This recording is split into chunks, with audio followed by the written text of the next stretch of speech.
2 घंटा व्यवधान रे दुईटी दुर्घटना 3 मृत अनेक गुरुतर।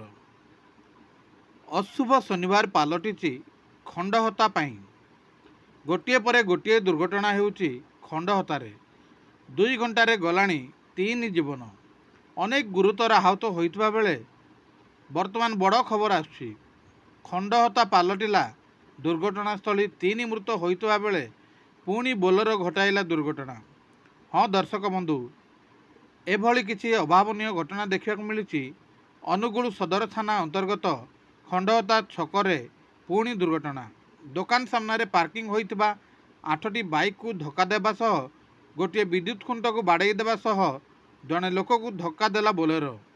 बारंबार दुर्घटना लोकों पई मनरे भयर वातावरण सृष्टि होइतिबा बेले स्थानीय छकरे उत्तेजना सह रास्तारे टायर जाली रास्ता अवरोध करिसेंती स्थानीय लोक।